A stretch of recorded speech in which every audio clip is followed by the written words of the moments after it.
ila tijaratin tunzikum min azabin alim tu'minuna billahi wa rasulihi wa tujahiduna fi sabilillah bi amwalikum wa anfusikum zalikum khairul lakum in kuntum ta'lamun. Sadaqallahul azim. Perkenalkan, nama saya Samsir, gelar saya STMkom. Saya adalah salah satu dosen tetap di Universitas Roskiah Labuan Batu di Fakultas Teknik Prodi Teknik Informatika.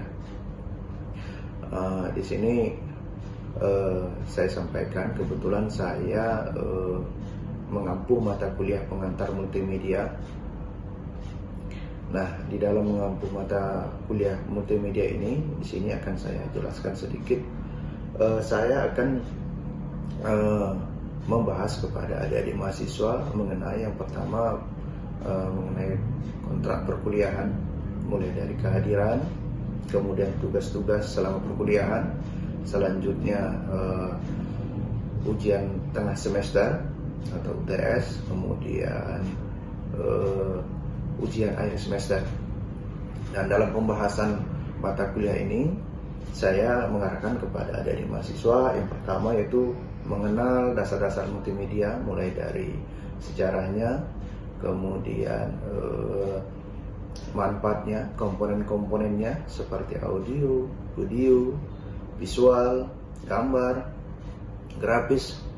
Nah, ini kita arahkan menjadi dalam satu perangkat produk yang basis utamanya yang saya sebutkan tadi, yaitu multimedia adalah teks, audio, dan visual, dan audio, video. Selanjutnya, dalam pembelajaran ini saya menggunakan metode problem based learning, ya, dan pembelajaran saya buat seperti daring dan luring, kondisional dengan kondisi. Selanjutnya, media pembelajaran ini saya arahkan kepada adik-adik mahasiswa supaya pada akhir pembelajaran 16 pertemuan tersebut bisa menghasilkan produk. Dan pembelajaran ini saya mengambil literatur, ya, seperti jurnal-jurnal, buku-buku, supaya ada pembahasan yang lebih pengembangan. Dan produk yang dibuat adik-adik mahasiswa ini nanti saya arahkan bisa dikembangkan seiring teknologi yang bertumbuh saat ini, mulai dari database, ya, implementasinya sampai implementasi report, sehingga adik-adik mahasiswa ini bisa begitu selesai mempelajari mata kuliah ini ada pengembangan. Saya pikir itu aja yang bisa saya sampaikan mengenai menarasikan tentang mata kuliah pengantar multimedia yang akan saya sampaikan kepada adik-adik. Itu saja yang bisa saya sampaikan. Khairul kalam. Assalamualaikum warahmatullahi wabarakatuh. Assalamualaikum warahmatullahi wabarakatuh. Waalaikumsalam warahmatullahi wabarakatuh. Selamat pagi adik-adik mahasiswa semua. Ya, mungkin ini masih pertemuan pertama kita dengan materi mata kuliah pengantar multimedia. Jadi untuk kontrak perkuliahan kita pada satu semester ini perlu adik-adik mahasiswa ketahui. Yang pertama adalah mengenai absen. Jadi absen ini harus kita kontrol. Dalam satu semester ini kita ada 16 kali pertemuan, termasuk, ya, di situ juga ada meet, kemudian ada UAS, ya, termasuk juga ada itu tadi, ya, meet tadi termasuk ujian tengah semester. Di akhir nanti akan ada penilaian ujian akhir semester. Nah, selanjutnya nanti akan saya paparkan dalam bentuk gambaran PowerPoint biar bisa adik-adik lihat sendiri seperti apa patronnya yang akan saya buat mulai pertemuan pertama sampai ke akhir mengenai absen tadi. Dan setiap pertemuan tolong semuanya absennya begitu selesai diserahkan ke saya, karena begitu absen sudah selesai ini akan saya cek masalah kehadiran adik-adik mahasiswa sekalian. Nah, sebelum kita memasuki mata kuliah yang kita paparkan, kita buat ini dulu apa namanya metode penilaian. Kebetulan metode penilaian saya itu ada 3 langkah ya. Yang pertama yaitu tugas selama kita melakukan perkuliahan, proses. Kita ada nama schedule pertemuan ya, termasuk itu UAS, MIT ya. Jadi di sela-sela itu nanti kita akan membuat beberapa tugas untuk kalian. Kemudian yang kedua yaitu bagaimana membuat critical journal, mengumpulkan jurnal-jurnal yang berhubungan dengan mata kuliah kita. Bisa kalian analisis di situ apa yang mau dirubah dan mau kalian kritik. Bisa juga kalian simpulkan. Yang kedua ya, termasuk yaitu terakhir bagaimana membuat rekayasa ide. Contoh misalnya kalian mau buat animasi bisa, kemudian finishingnya bisa membuat sebuah website ya, itu bisa juga. Kemudian masuk kita ke ujian tengah semester UTS. Yang terakhir itu adalah ujian akhir semester. Jadi ini perlu kalian ketahui. Kenapa? Supaya kamu bisa memanage ya bagaimana sistem perkuliahan yang akan kita lakukan.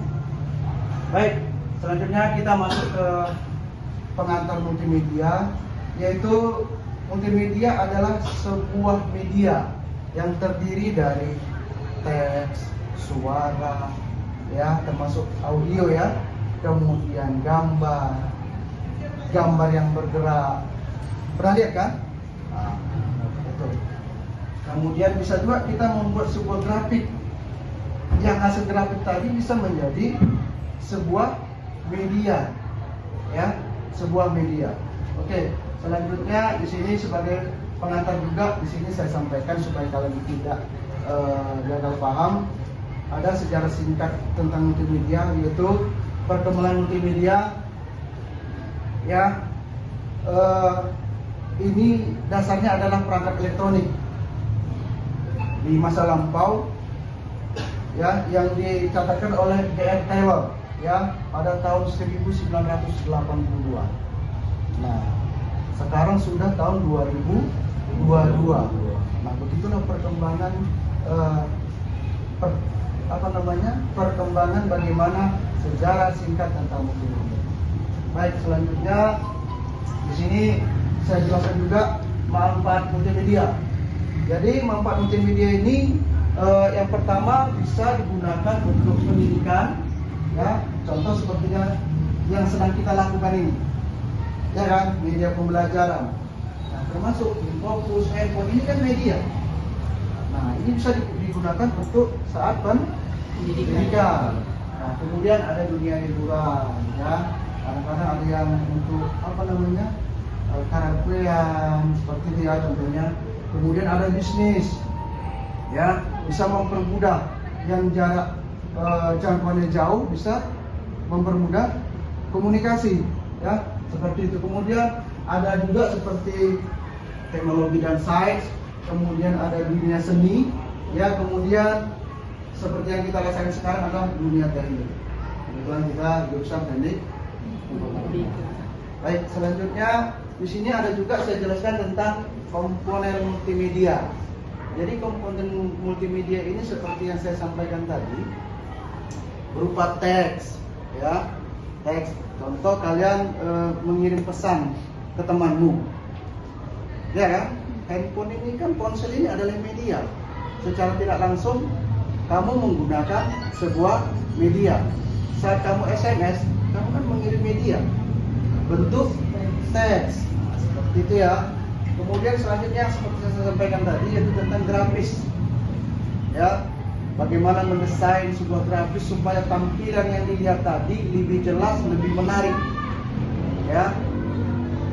Nah, ini bisa kalau kita belajar, kita bisa juga dengan menggunakan Photoshop, ya kan, merubah-rubah gambar, mengedit gambar. Ya, intinya bentuknya sebuah grafis. Nah, selanjutnya yaitu animasi.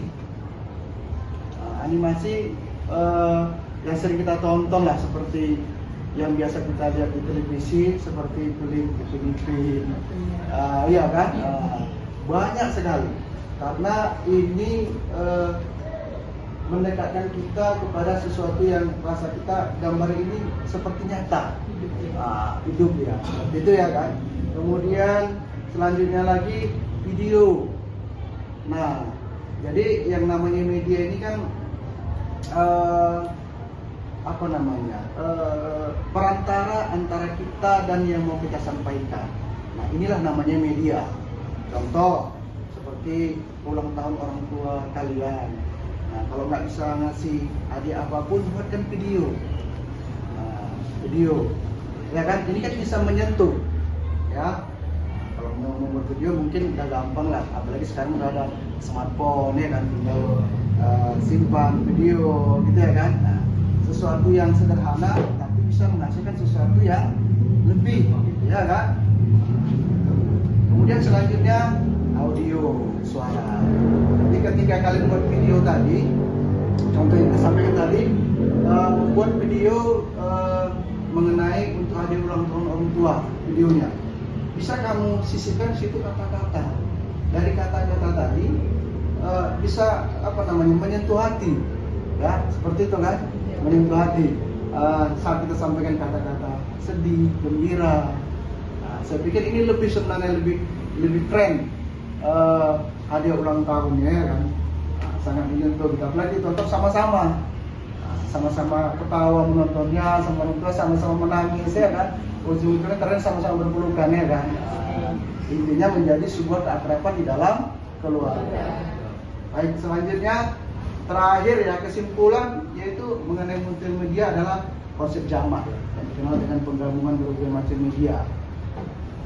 Berbagai macam media, penggabungan dari audio, gambar, teks, yang saya sampaikan, ya kan. Kemudian apalagi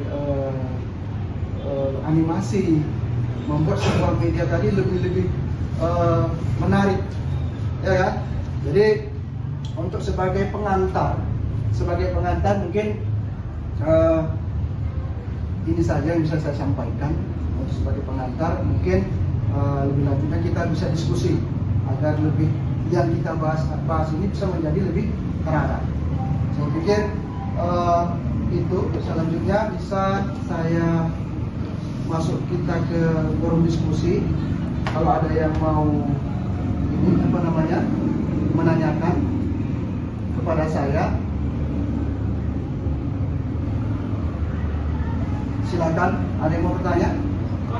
Ya.